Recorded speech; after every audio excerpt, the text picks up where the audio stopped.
morning air was heavy with fog and silence. The hum of refrigerated trucks and the echo of wheels scraping concrete were the only sounds breaking the calm before the city stirred. At the edge of a large grocery store parking lot, a young employee named Jordan was doing his daily routine, pushing carts back into place and collecting the few scattered ones that customers had left stranded overnight. He yawned as he rolled a train of carts across the pavement when something unusual caught his eye. Tucked behind the dumpster near the back fence, half covered by a flattened cardboard box and an old tarp, was a shopping cart no one had seen in days. It looked like junk. But then the tarp shifted. Jordan stopped. There, nestled in the metal basket like a broken toy someone had forgotten, was a German Shepherd. Not just any dog. Her stature, her muscle tone, even though weakened, hinted at something more. She wasn't a regular stray. She had that noble presence, the stiff discipline even in her exhaustion. Her coat, once a regal black and tan, was now matted and caked with dirt. Her ribs showed. Her paws were cracked. But her eyes were sharp, haunted, and alert. They never left Jordan as he stepped cautiously closer. At first he thought she was just seeking shelter, but then he noticed what she was curled around, a baby blanket. It was old, frayed and stained, but you could still see the tiny faded images on it. Little yellow ducks and pink hearts. Embroidered on one corner in delicate, threadbare stitching was a name, Maya. The German Shepherd had one paw pressed over it as if shielding it from the world. Jordan froze, his breath catching in his throat. "Hey, girl," he whispered gently, crouching down. She didn't bark, didn't snarl, but her body remained tense, her eyes locked on him, and she gave a low, rumbling growl that didn't threaten. It warned. She wasn't going to move. Not without that blanket. Jordan backed up slowly and pulled out his phone. "Yeah, hi, I need to call in a stray. A German Shepherd. She's behind the Kroger on Lincoln. But there's something weird. She's guarding a baby blanket." The local animal shelter sent 2 volunteers within the hour. They came equipped with soft voices and patient hands. When they approached the cart, the dog, already named Jane Doe in the system, growled again. But she didn't attack. She didn't try to run. She just stayed wrapped around that blanket like it was all she had left in the world. The volunteers brought fresh water and set a bowl of soft food just outside the cart. She didn't touch it at first, not until they took a few steps back. Only then did she edge her head forward, sniff the bowl, and begin to eat in slow, careful bites, her eyes never leaving the blanket. It took an hour, and eventually, she allowed one of them to clip a leash to the rusted collar that was almost hidden beneath her thick fur. She moved reluctantly, and only when they gently lifted the blanket and placed it in front of her, leading her step by step with it, she followed. The blanket, not the people. One of the volunteers, a woman named Amanda, whispered to her as they led her to the van. "You were someone's hero once, weren't you?" she said, tears already brimming in her eyes. "You still are." Inside the shelter van, the dog refused to settle unless the blanket was beside her. Once it was, she laid her head across it and closed her eyes, finally allowing herself to rest, for the first time in what looked like weeks.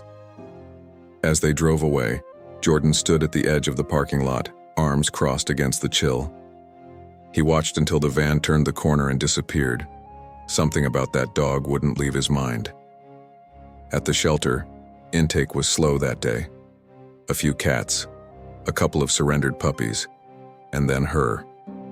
When they carried her into the exam room, the staff veterinarian paused. "Oh my God," he murmured. "She's a working dog. Look at her posture. The way she tracks every movement in the room, that's not just training, that's muscle memory." He checked the scanner. No chip. The collar she wore was old leather, but there was no tag, no engraving. It had worn smooth from time and wear. Her nails were overgrown, but her teeth, while stained, were intact and strong. Her hind leg had a scar, a straight line, clean, the kind of scar that comes from surgery, not a street fight. "She's been through something," the vet said quietly, running his hand gently down her side. "But she was loved once, trained. She's not just a stray. They placed her in a quiet kennel in the back of the facility, away from the noise and barking. The blanket stayed with her, spread across the floor. And again she curled into it, her nose buried in the fabric and her body pressed close like a soldier refusing to leave her post. Amanda sat outside her kennel for hours that evening, watching her. There was something unbearably heartbreaking about it all. The strength, the loyalty, the utter refusal to let go of that one piece of cloth. It was more than comfort. It was grief. "Where's your girl, huh?" Amanda whispered, kneeling. "By the bars." "Is Maya your baby?" The German shepherd lifted her head, her ears twitching. At the sound of the name, her body tensed. Not in fear, but recognition. Amanda's heart cracked. "You remember her?" By nightfall, Amanda had made a post. She uploaded a picture of the dog lying on the blanket, her soulful eyes heavy with exhaustion. The caption read, "Found behind a grocery store, curled in a cart, guarding a baby blanket embroidered with the name Maya. No tags, no chip, but so much love. Please help us find her story. For Canine Shepherd, Lost Dog. Hero Heart." The post began to spread, not virally, not yet, but enough for a few people to take notice.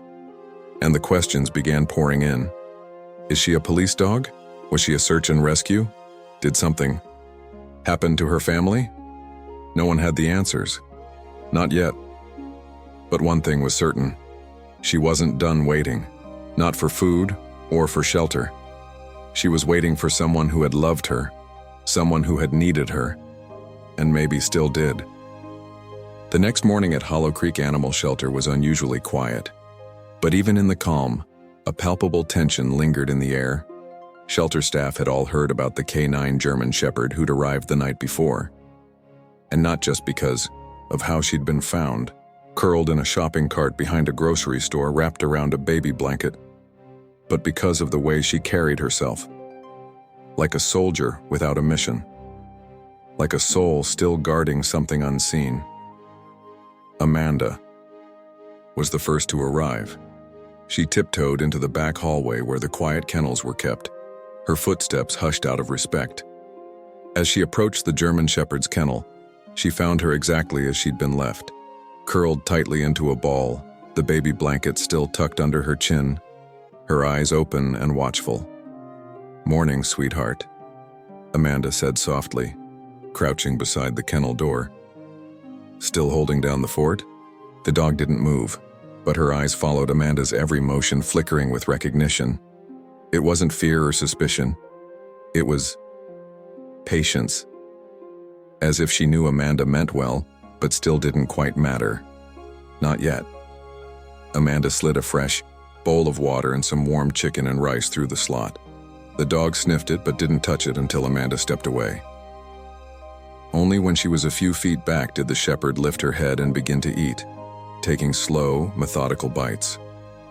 Her eyes remained on the blanket the entire time, and the moment she finished, she laid her chin across it again.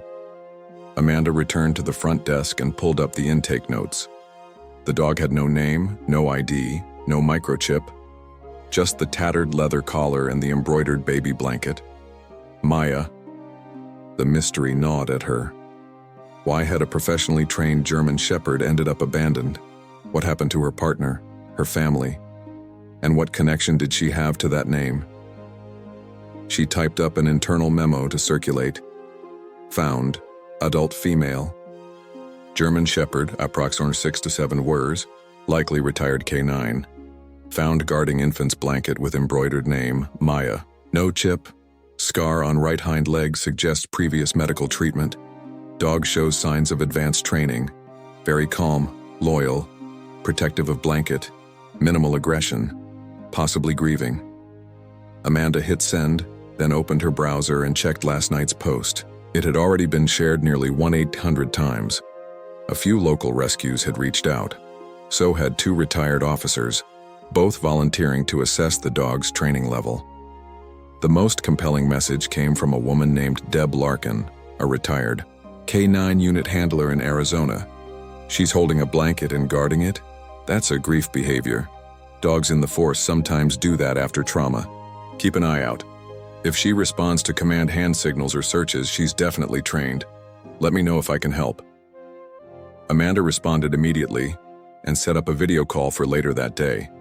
Meanwhile, in the back, Maya, as Amanda, had started to call her privately, hadn't budged from her place. She rested, but never deeply.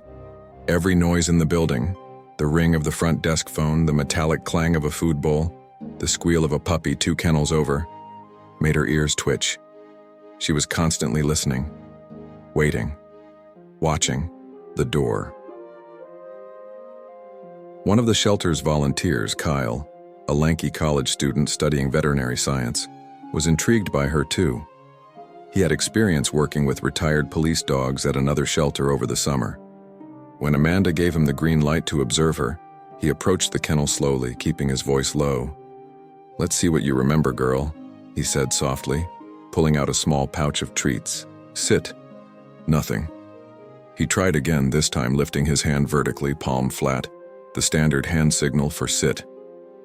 Her eyes flicked up to him, and without a sound, she obeyed. Kyle's heart skipped a beat.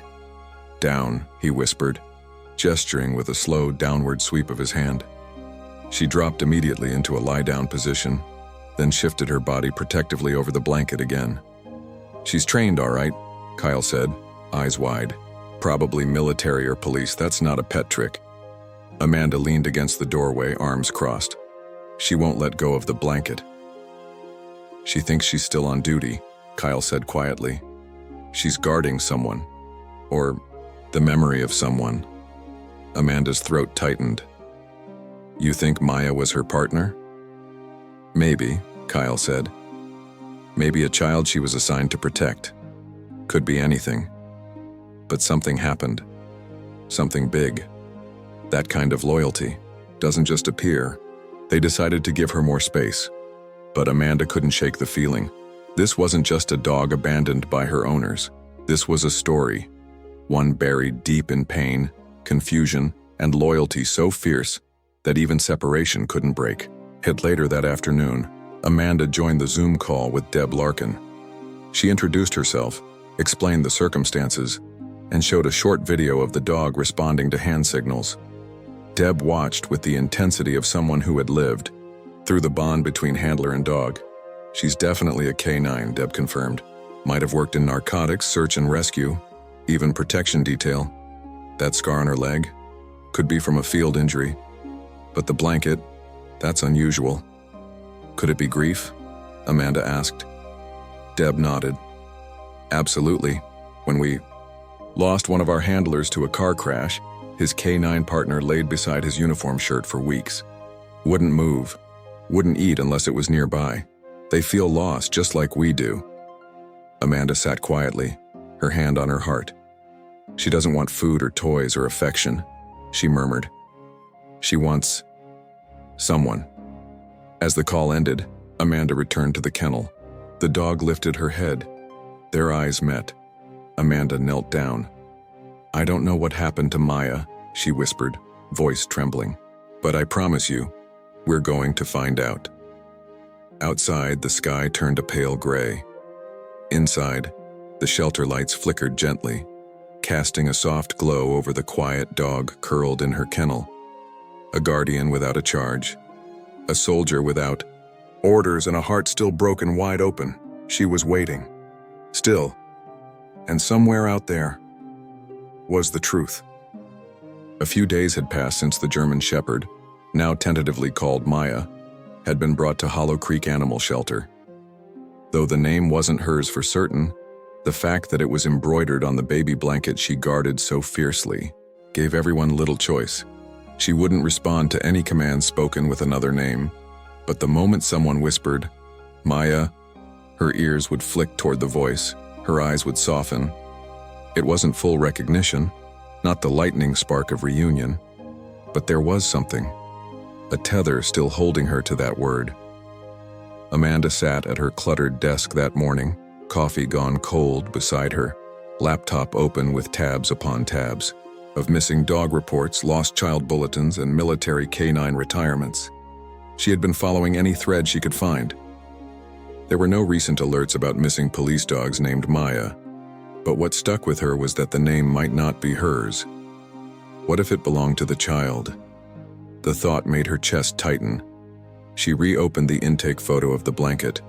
Soft pink fleece, slightly worn, embroidered in delicate white stitching.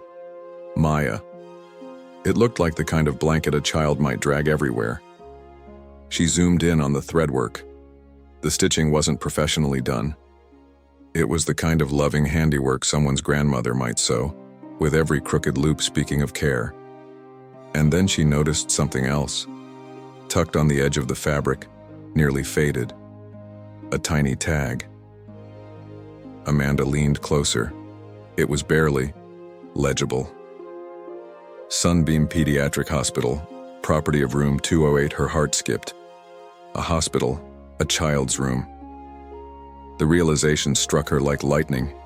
She quickly grabbed her phone and called the number she found online for Sunbeam Pediatric Hospital, praying the tag wasn't from an out-of-state facility. When a receptionist picked up, Amanda tried to sound calm. "Hi, my name is Amanda, and I work at Hollow Creek Animal Shelter. We recently rescued a German Shepherd who was found guarding a baby blanket.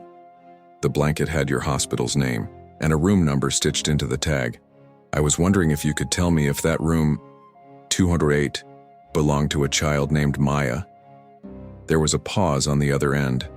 Amanda could hear keyboard clicking. Then the voice softened. "That room was occupied by a girl named Maya Thomas. She was 5. I'm sorry. She passed away nearly 2 months ago." Amanda closed her eyes, her stomach lurching. She could feel the weight of the news settle like a stone in her chest. "I'm so sorry," she whispered. "Did she have a dog? A German Shepherd?" The receptionist hesitated. "I don't know, but her records might mention it. Let me transfer you to her primary nurse." Moments later, a warm voice came on the line. "Nurse Evelyn." Amanda introduced herself again and explained the dog's situation. "Oh my God," Evelyn said softly. "That must be Sadie." Amanda blinked. "Sadie?" "Maya's dog, her protector." The two were inseparable. When Maya was diagnosed with a rare heart condition, her parents adopted Sadie, a retired canine, hoping she'd help their daughter feel safe. And she did. That dog never left Maya's side. Not for a single night. Amanda's voice cracked. She was found alone, in a shopping cart, still guarding the blanket. There was silence. Then Evelyn's voice trembled. That dog watched over that child until the end. She even laid her head on Maya's chest the night she passed. When the family left the hospital, Sadie was with them. I don't know what happened after that, but to hear she was abandoned like that. Amanda wiped her eyes. She's still waiting, still guarding the blanket. Evelyn took a deep breath. Maya used to say Sadie was her guardian angel with fur. If Sadie's alive, she's grieving. Amanda scribbled notes as they spoke. Evelyn agreed to put her in contact with the Thomas family. After exchanging information, Amanda ended the call and sat in stunned silence. The story had just deepened. This wasn't a case of a lost dog. It was a story of love, of profound loss, and now, possibly, betrayal. She made the call to the Thomas residence a few hours later. It was Maya's mother, Claire, who answered. Her voice was hollow. When Amanda explained where Sadie had been found, there was silence. Not a gasp, not panic, just stillness. "I'm sorry," Amanda finally said. "I just want to understand what happened." Claire spoke quietly, her voice almost too calm. After Maya passed, Sadie stopped eating. She wouldn't sleep, wouldn't interact with anyone. She just kept walking from room to room, whining. "My husband, he said we couldn't keep her, said it was like keeping a ghost in the house." Amanda frowned. "So you abandoned her?" "No," Claire said defensively. "We didn't throw her away. We took her to a shelter, one a few towns over. They said they would place her in a grief therapy program. For kids. I thought she'd be helping someone else. I never imagined." Amanda closed her eyes. "She never made it. She ended Up alone in a parking lot. In a shopping cart. Claire's voice broke. I didn't know. I didn't know. Amanda's tone softened. She still has Maya's blanket. She hasn't let it go. A long pause. Can I see her? Claire whispered. Amanda hesitated. I think she deserves closure, but only if you're sure it's not going to break her again. I am, Claire said. I owe her that. The next morning, Claire arrived at the shelter. Her hands trembled as she walked into the kennel area. The folded blanket Amanda had returned to Sadie now draped in her arms. As she stepped into view, Sadie's body tensed. Her ears perked, her nose twitched, and then, for the first time, she rose from the floor, not just to sit, not just to adjust. She stood, her eyes locked on Claire, body rigid, breath shallow. The air felt electric. Sadie, Claire whispered. At the sound of her name, her real name, the dog tilted her head, then took one step forward, then another, and then, with a whimper that cracked the hearts of everyone watching, she rushed forward and pressed her body against Claire's legs. Claire dropped to the floor, sobbing. I'm so sorry, girl. I'm so sorry. I should have never let them take you. Sadie leaned into her, tail not wagging, but slowly, steadily thumping. Not out of joy, but maybe finally out of recognition, out of the ache of reunion. And, in that small space where pain had once lived, something shifted. Not healing, not yet, but hope. Sadie didn't leave Claire's side for the rest of the visit. After that tearful reunion inside the concrete walls of Hollow Creek Animal Shelter, the aging canine pressed herself so closely to Claire's legs that Amanda joked she'd become her shadow. But it wasn't out of joy. Sadie wasn't licking her face or wagging her tail with reckless abandon. This reunion wasn't a happy ending. Not yet. It was soaked in grief, stitched together by something older than memory. Loyalty. Unwavering. Absolute loyalty. Amanda watched from the hallway, arms crossed, heart aching. Claire sat on the floor of the visitation room, her arms wrapped around Sadie, her face buried in the dog's thick fur. Neither of them moved much. Sadie blinked slowly as if absorbing everything. The scent, the voice, the heartbeat. Somewhere in her mind, Sadie must have recognized it all. Maybe not in a way a human would, not with words or logic, but with that instinctive, soul-deep understanding only dogs seem to carry. Still, the reunion raised questions. Would Claire take Sadie back home? Could she? And even if she wanted to, was it in Sadie's best interest? After some time, Amanda walked in gently, offering Claire a bottle of water. Claire took it with a grateful nod, her eyes swollen and red. Sadie's head remained in her lap. She hasn't eaten much in days, Amanda said quietly. We've been hand-feeding her chicken, trying everything, but it wasn't until she saw you today that she showed any spark.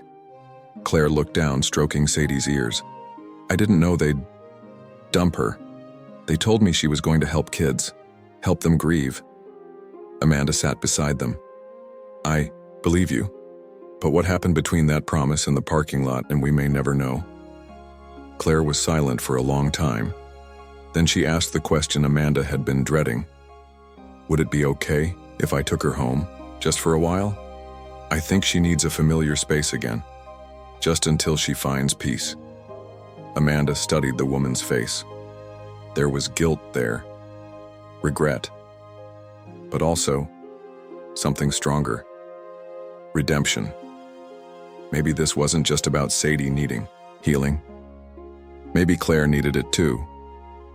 You can, but only if it's for her, Amanda said carefully. Not to soothe your pain, not to erase what happened. She needs stability. You can't disappear again, Claire nodded, a tear sliding down her cheek. I promise I won't. The next day, Amanda helped Sadie into Claire's car. The blanket, the one with Maya stitched in crooked, loving letters, went with her. Sadie still held on to it, resting her chin across its folds like it was the last link to her past. And in many ways it was. A week passed. then 2. Claire sent daily updates. The first few were brief. She ate a little today. She sat by Maya's bed for hours. She still doesn't play. But then, on the 12th day, Amanda received a photo. It showed Sadie lying on the grass in the backyard, eyes half closed, belly exposed to the sun.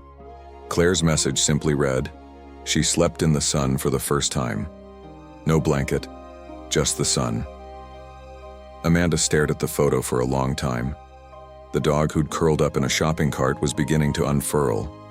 Word about Sadie spread through town, especially after a local reporter picked up the story. It wasn't a typical adoption tale. This was a story of heartbreak and survival, of love that outlived death, of a dog that never stopped guarding what mattered. The story touched thousands. People sent blankets, toys, treats, not just for Sadie, but in her honor. They were delivered to the shelter daily, some with notes like, "For the one who never stopped waiting," or "In memory of the one she loved." One envelope stood out. It contained a photo, a little girl in a hospital gown hugging a German shepherd. It was Maya. On the back of the photo, Claire had written, "She called her Angel, because even in pain, Sadie made her laugh." That kind of love doesn't end when a heartbeat stops. Amanda placed the photo on the shelter's bulletin board, next to a plaque they'd made with Sadie's story, not as a farewell, but as a reminder. A month later, Claire brought Sadie back to visit the shelter. The difference was staggering. Sadie walked in with her head held higher. Her coat had regained its shine. Her eyes, though still carrying the soft sorrow of loss, no longer looked hollow. The staff gathered around, each taking turns kneeling beside her, offering her treats, affection, and whispered praises. Sadie accepted it all calmly, occasionally, looking back at Claire as if to say, "Is this okay? Are we safe here?" Amanda smiled as she approached. "She looks content." Claire nodded. "She still sleeps with the blanket sometimes, but only on quiet nights. She lets it go in the morning, now." Amanda crouched down, meeting Sadie's eyes. "Hey girl, you did good. You kept your promise even when no one else did." Sadie leaned forward and rested her head against Amanda's shoulder. Claire and Amanda walked out into the sunlight together, watching as Sadie sniffed the grass and wagged her tail faintly at a passing butterfly. It wasn't exuberant. It wasn't playful. But it was movement. It was life. "Do you ever think they wait for us?" Claire asked. "Even when we don't deserve it?" Amanda thought for a moment, then looked at the dog before them. "I think dogs don't care about deserve," she replied. "They care about connection." Sadie never stopped loving Maya. That love rooted itself so deep it didn't die when she did. That kind of loyalty, it's eternal. Claire nodded, wiping away tears. Amanda continued, voice softer now. "And I think Sadie finally understands it's okay to keep going, to live. Not because she's forgetting Maya, but because she's honoring her." Sadie trotted back to Claire's side, brushing her body against her leg. They stood in the warmth of the sun for a long time, the wind playing gently through the trees. The past still clung to them, in memories, in scars, in the way Sadie's ears would flick toward the sound of a child's laughter. But the present was beginning to open its arms, and maybe, just maybe, the future wasn't so frightening anymore. At Hollow Creek, the staff began a new initiative. They called it Sadie's Stand, a small wing in the shelter dedicated to retired service dogs or those grieving a lost family. It was a promise, a place for healing, for second chances. Inspired by a German shepherd who refused to give up, even when everything was taken from her.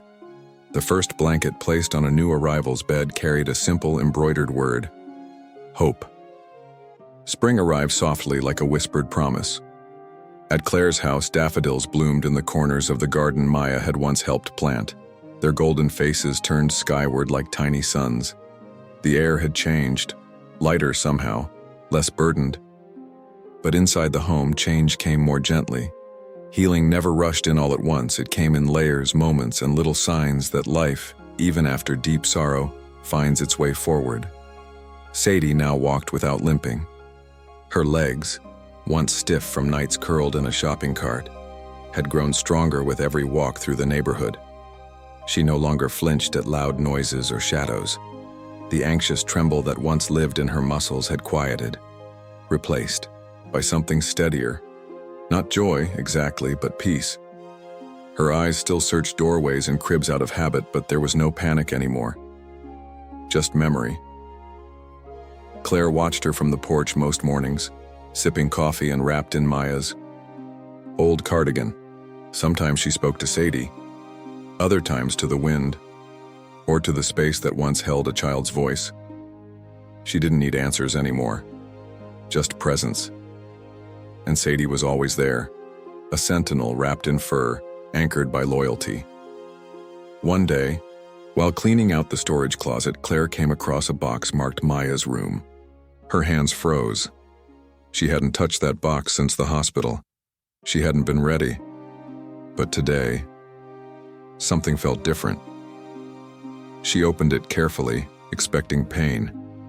But inside, among the dolls and drawings, she found something that made her breath catch. A tiny hand-drawn picture, a stick figure girl, a German shepherd beside her, and above them, written in crooked letters, "When I'm gone, Sadie will still love." Claire stared at it, tears rushing forward like an ocean wave. It wasn't just a drawing, it was a blessing, a permission. Maya had known. That afternoon, Claire walked into Sadie's favorite sunspot on the lawn. She knelt beside her and held out the drawing. Sadie looked, then leaned in, nuzzling it gently. Her tail wagged once. "Maybe it's time," Claire whispered. "Time to share your love again." The very next day, Claire made a call, not to the shelter, but to the Children's Grief Center, the same one that had once promised to place Sadie in therapy service. They remembered her. They remembered Maya. And when they heard Sadie was alive, well, and still carrying a legacy of love, they were speechless. 3 weeks later, Claire and Sadie arrived at the center for their first session. The building was modest, soft colors, cheerful murals, and the scent of crayons and clay. But the children inside carried heavy hearts. Some had lost parents, others siblings. A few were too young to even understand why they felt the way they did. When Sadie walked in, something shifted. A hush fell over the room. One little boy stood frozen, his hand halfway to his mouth, staring at the large dog with uncertain eyes. "Is she scary?" he asked. Claire knelt beside him. "She used to be a hero. She still is. Her best friend was a little girl just like you." The boy stepped forward slowly. Sadie didn't move. She waited, calm, patient, a master of grief's tempo. When the boy finally placed a small hand on her head, Sadie licked his fingers, once, then sat down beside him. The children took to her faster than expected. She didn't bark, didn't jump, didn't demand anything. She simply existed with them, offered presence, let them cry into her fur or curl beside her during story time. And at the end of each session, Claire would unfold the baby blanket, Maya's blanket, and place it in the reading corner. Sadie always rested on it. It was as though even now Maya was reaching out, offering comfort through the soft cotton of her past. Soon, Sadie became a fixture at the center. Staff started calling her the gentle guard. Parents, who were once skeptical of a German shepherd in a room full of fragile children, began asking for Sadie's schedule. One day, after a particularly emotional group session, a little girl, with tear-streaked cheeks, sat beside Sadie and whispered, "I think she's my angel." Claire smiled, her heart aching and soaring all at once. Back at home, life took on a rhythm. Sadie would sleep in until mid-morning, take long walks with Claire, and then nap beneath Maya's window. Some days were harder than others. Grief has no calendar, but the house was no longer a mausoleum of loss. It had become a sanctuary, a place where memory and hope coexisted. Claire even started volunteering at the shelter again. She told Sadie's story to new adopters, showed the photo of the shopping cart, and held up Maya's drawing like a relic. It reminded everyone that healing doesn't always look like a new beginning. Sometimes it looks like continuing the love that someone left behind. One rainy evening, as thunder rolled through the hills, Claire noticed Sadie standing by the front door. Not pacing, not panicking, just waiting. "What is it, girl?" she asked. Sadie turned her head, then looked back outside. And then Claire saw it, a small figure on the sidewalk, soaked, shivering. A stray dog, young, maybe 6 months old. No collar, just wide, frightened eyes. Sadie pushed open the screen door gently with her nose and walked out. She didn't bark, she didn't lunge. She approached the stray slowly, tail low, posture calm. The pup flinched, but when Sadie nudged her softly, the pup leaned into her warmth. Claire ran out with a towel, wrapping the trembling body and whispering, "You're safe now." Inside, they dried the pup, gave her warm broth, and laid out a soft towel near the fire. Sadie didn't leave her side. That night, they all slept in the living room, one on the couch, one by the fire, and one on the blanket that still bore the scent of a girl who'd believed in love without end. Weeks later, that pup, whom Claire named Luna, became Sadie's unofficial apprentice. The center approved her training. And Sadie, older now, slower, began stepping back during group sessions, allowing Luna to comfort the more active children. It was as if Sadie had passed the torch without ever letting go of it completely. Years passed. Sadie grew grayer, her steps slower, her eyes cloudier. But her spirit never dimmed, and one morning, Claire found her lying peacefully on the blanket, the sun touching her face, Luna curled beside her. No signs of struggle, no cries, just rest. A warrior at peace, a guardian released. Claire wept, but not with despair. She wept with reverence, because Sadie had fulfilled her purpose. She had loved Maya, guarded her memory, helped Claire live again, and trained another to carry forward what she once held alone. Sadie was buried beneath the oak tree in the backyard. Claire placed the blanket in the earth with her, and on her marker, just 3 words: still guarding love. If this story touched your heart, please take a moment to like, comment, and share. Let Sadie's legacy of love live on in every corner of the world.